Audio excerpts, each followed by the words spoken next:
Swayam Prabha. Digital India. Educated India.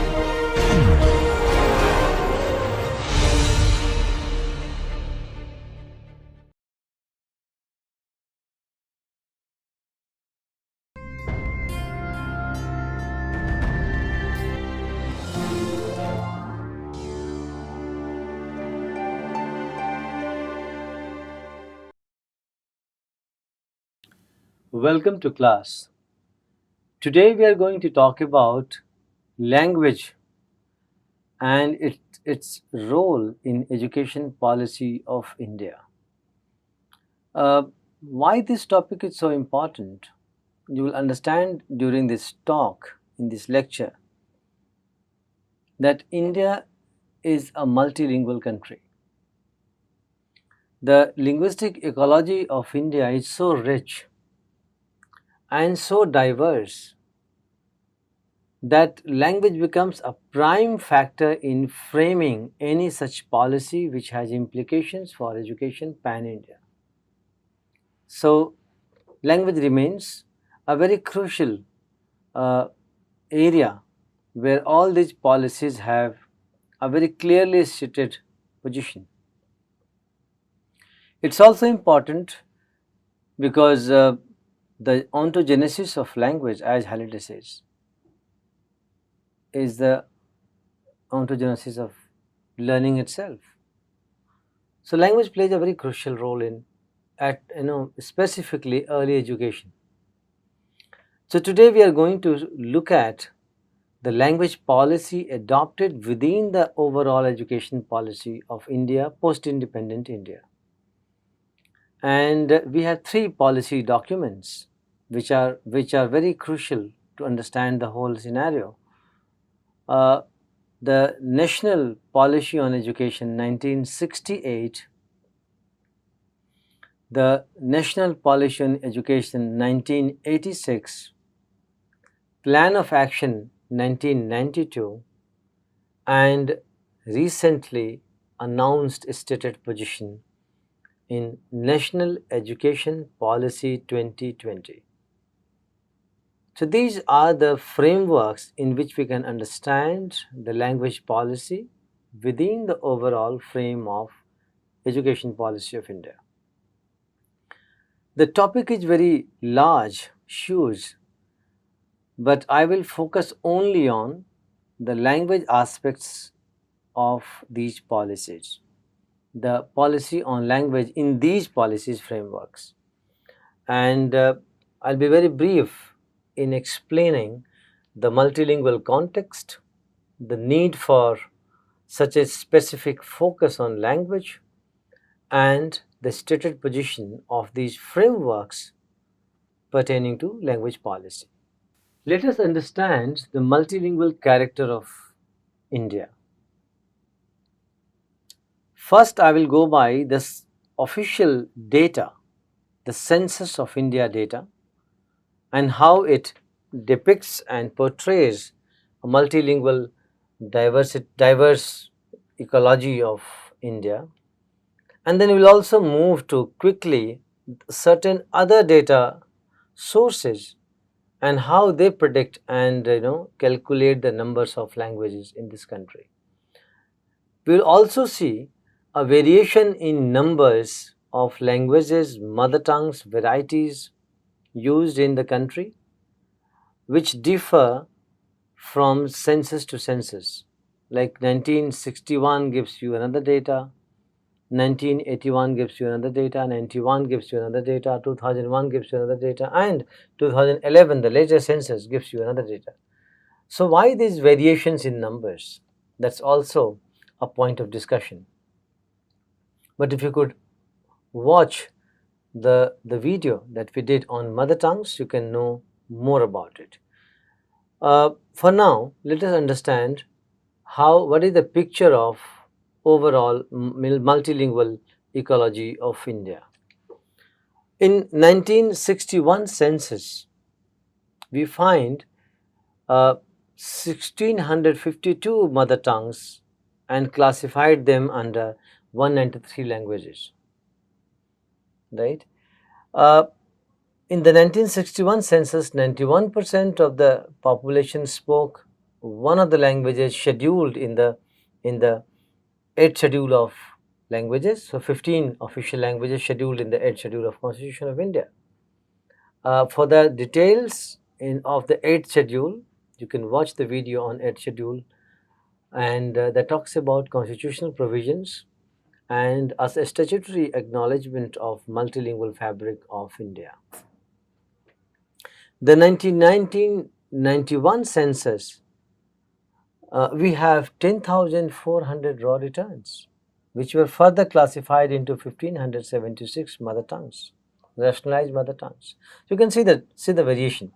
1652 mother tongues in 61 census, 1576 mother tongues in 91 census, and you have 114 languages. And then census 2011, which is the latest one, saw 19,561 returns as mother tongue, which were classified and rationalized to 1369 rationalized mother tongues. And it gives you data of 121 languages, out of which 22 are listed in 8th schedule and 99 non-scheduled languages. Now look at these figures. In each census, we have a different figure of mother tongues, where a different figure of total number of languages spoken in the country. So 193 languages in 61 census, 114 languages, 114 languages in 91 census, and here we have 121 in 2011 census. Look at the variation. Total of number of languages, official data says 193 languages in 61. In 91 it comes down to 114, and then 2011 it goes up to 121, and this number varies according to the census, right? So this is interesting. We all know that India has 4 major language families, Indo-Aryan language families, which is the largest family, and according to 2011 census, 78%, above 78% of the total population speaks one of the languages listed in Indo-Aryan family, right? You can watch the video on linguistic diversity of India, and you will understand in detail about languages of India. Then second language, the largest language family is Dravidian language family. Next is Austroasiatic and Tibeto-Burman. So there are 4 major language families. So look at the linguistic diversity, a multilingual country that speaks in many languages and writes in many scripts. And if you look at yet another source of data, early reference that we find is a very comprehensive survey done by Sir George Grierson that started in 1903 and ended in 1923. So 20 years of span of time he collected data and did a very comprehensive survey pan-India, and he came up with 179 languages and 544 dialects. That's the figure he gives. One of the early references. And then we have a census report of 1921 that gives us 188 languages and 49 dialects. So this shows that whether it is official or unofficial data, the total number of languages is yet not known, because the question of language, the labels assigned by the speakers to their mother tongue, it varies, and it's difficult to arrive at a single digit or a single figure that actually talks about number of languages. So it's a fluid situation. It's a very complex and fluid, and every census gives you a different data. That is the complexity and diversity. Uh, Another source, People's Language Survey, Linguistic Survey of India, that carried out between 2010 and 2013, identifies 780 languages. Yet another data source, which is a global data source, Ethnologue, that says in 2019, the latest data, it says there are 453 living languages in India out of 7,111 live languages, living languages in the world. Why I am giving you all this data is to make you sensitive towards the fact that actually mathematical counting of languages is very difficult. The question of language is so emotional, so sensitive. It pertains to the construction of identity of its speaker, right? Linguistic identity of the speaker.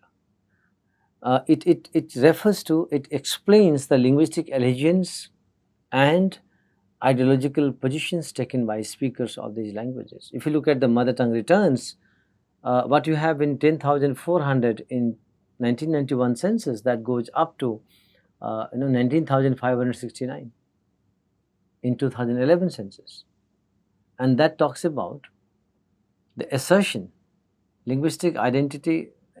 of linguistic identity by the speakers. So that's the complex scenario.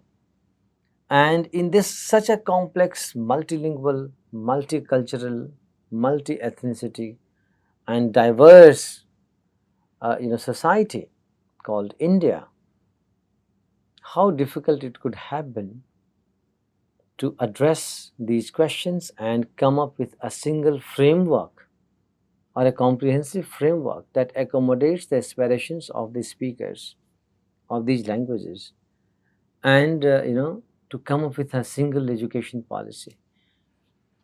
And that is why the role of language, the issue of language becomes so crucial in all these education policies and their implementations.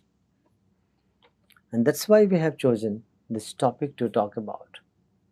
Now, the first breakthrough that we see in this context is the Kothari Commission, constituted on 14th July 1964, and on 29th June 1966, Kothari Commission was dissolved after submitting the recommendations. Daulat Singh Kothari was the chairperson of University Grants Commission, and this commission is named after his surname, Kothari Commission. The Kothari Commission was the sixth commission constituted post-independent India, and this is credited for giving a three-language formula. It is also known as trilingual formula, and you can know more about it, you can understand more about it when you watch the video on trilingual formula. The intended motive to promote a language of a southern state in Hindi states, this three language formula intended to promote southern languages to southern language like north states like Hindi speaking states, and promote Hindi language to non-Hindi states. It intended to promote Hindi, English and a regional language in non-Hindi speaking states, and the Kothari Commission recommended promoting regional languages, Sanskrit as well as international languages, preferably English, in early education system. So it's the basis. The recommendations of Kothari Commission became the basis for coming up with language policy in the overall framework of education policy of India. And mind you the dates, 1966, this commission submitted its report. Now, quickly going through this three language formula, as you can see the multilingual character of the country, it was difficult to maintain uniformity across India in education. Also, this diversity posed a lot of challenge in maintaining central and provincial governments' communication, because there was no let down procedure, right? Uh, of course, official language acts and subsequent amendments cleared the way, but as far as education is concerned, it was a huge task, uphill task. Kothari Commission, through this three language formula, made a breakthrough to work on and to accommodate the aspirations of speakers of other languages. Not to mention, Hindi was voted as official language of India, English as associate official language of India, and the policy was adopted on 26 January 1950 when we adopted our constitution. And if you want to know more about it, you can go to the video of official languages of India and you can know more about it. So, what was the implicit functions motive of this three language formula? So, this three language formula recommended by Kothari Commission, sought to serve purposes like accommodating group identity, number two, affirming national unity, and increasing administrative efficiency. So, there were the three motivating factors behind suggesting trilingual formula. So, Kothari Commission report becomes a breakthrough and basis of formulating the education policy of India. So, National Policy on Education 1968. And as far as the policy on language is concerned, it draws completely from this three language formula, where a child was subjected to learn three languages: one regional language, Hindi, and international language, English, and choices like Sanskrit as classical language. The motive was to promote Hindi in non-Hindi speaking states and a regional language in Hindi speaking states. So this three language formula became basis for framing 1968 National Policy on Education framework. If you look at the NPE 1968, you can see a detail of Kothari Commission recommendation. On page number 39, 4.3, which talks about development of language or languages. I won't read the entire thing, but you can find it available freely on internet. However, if you watch the video of trilingual formula, you can understand the intent of this recommendation and its inclusion in NPE, National Policy on Education 1968. So, about regional languages, it says, I quote, "The energetic development of Indian languages and literature is a sine qua non for educational and cultural development. Unless this is done, the creative energies of the people will not be released, standards of education will not improve, knowledge will not spread to the people, and the gulf between the intelligentsia and masses will remain if it widens further. If not widens, further. The regional languages are already in use as media of education at the primary and secondary stages. Urgent steps should now be taken to adopt them as media of education at the university level, university stage, it says. In 4.3b, it says, three language formula. At the secondary stage, the state government should adopt and vigorously implement the three language formula, which includes the study of modern Indian language, preferably one of the southern languages, apart from Hindi and English in the Hindi speaking states, and of Hindi along with the regional language and English in non-Hindi states. Suitable courses in Hindi and or English should also be available in universities and colleges with a view to improve the proficiency of students in these languages up to prescribed university standards. And it talks about Hindi, it talks about Sanskrit, it talks about international language, preferably English, on page 40. So, in NPE 1968, from 4.3, section 4.3, A, B, C, D, E, 5 points talk about language policy in education. And you can see very clearly and comprehensively it adopts Kothari Commission report and suggestions of three-language formula in this education policy framework. Now, the next important policy framework comes up in 1986, which is called NPE 1986, National Policy on Education 86. And if you can see page number 27, 8.7, point number 8.7, which talks about languages, and a very small reference to policy on language. And why?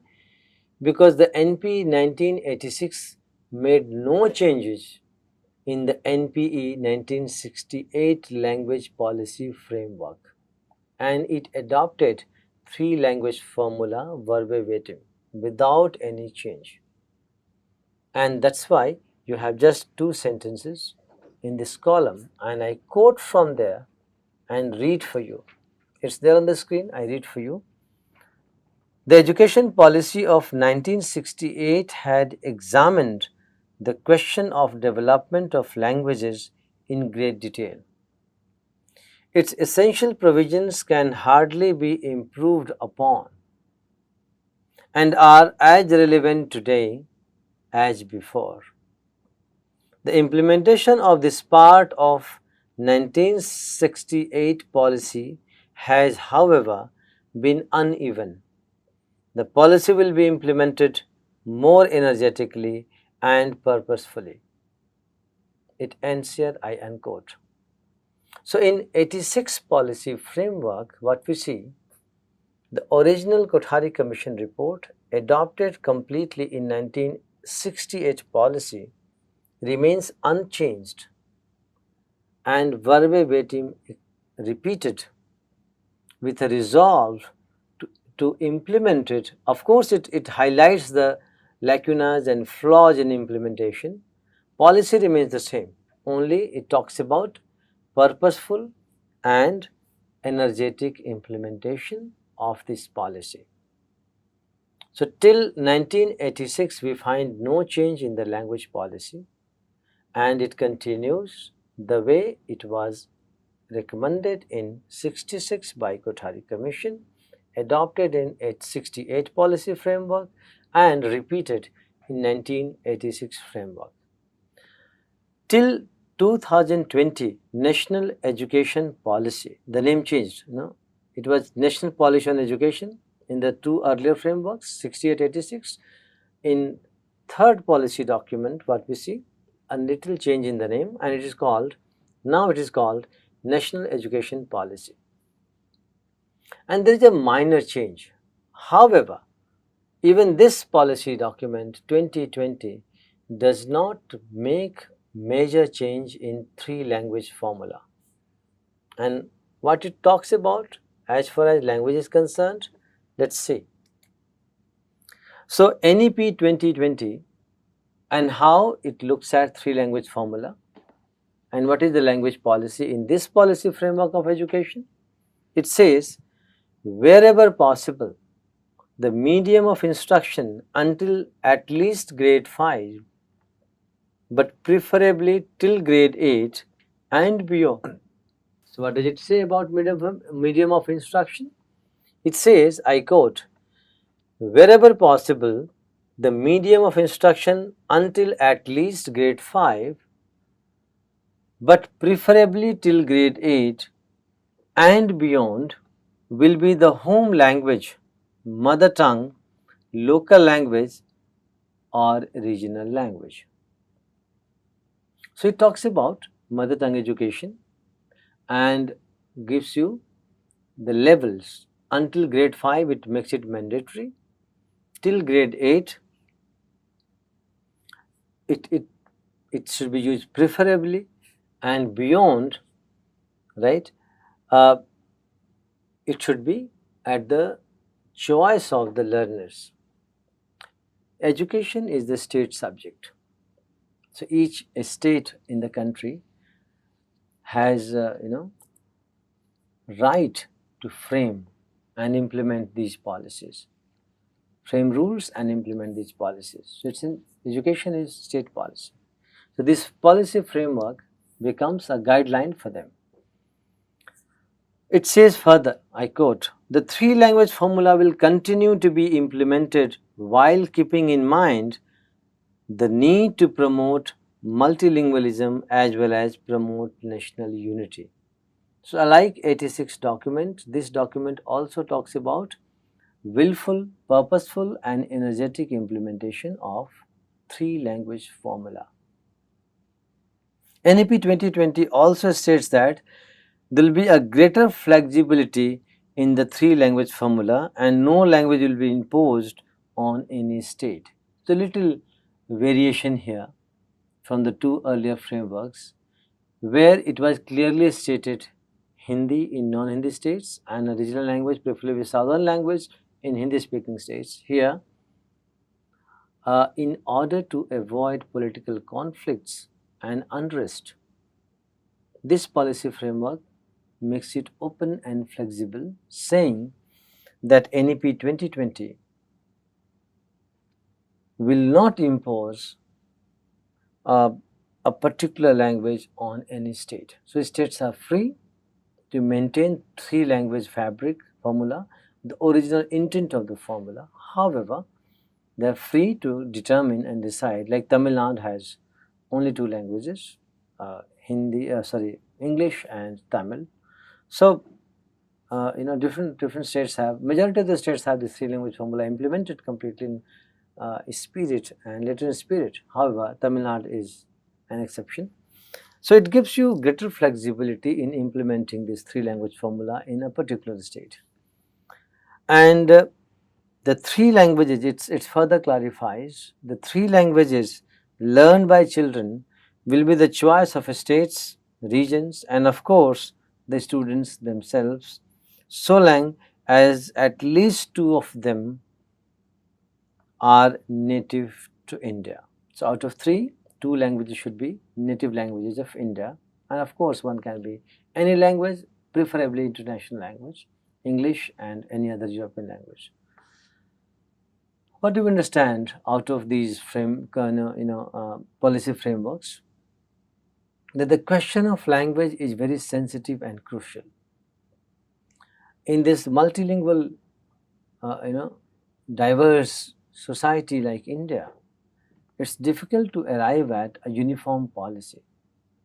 And this three language formula suggested and recommended by Kothari Commission in 1966 continues to dominate and give guidance as far as language policy is concerned. And what we could see in 1968 policy framework, in 1986 policy framework and in 2020 framework, it more or less remains the same, and three language formula is still practiced till date.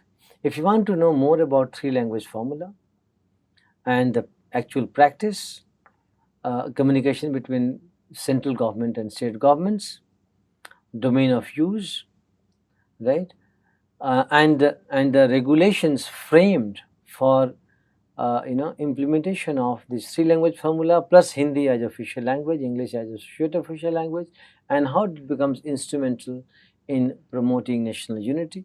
You should watch our lecture, our video on official languages, three language formula, and linguistic diversity of India. These three videos will tell you more about it, and I hope that now you become clear about the language policy in three most important policy frameworks of education in the country. This is it for now. We will continue our lecture on related themes in forthcoming videos. Thank you very much.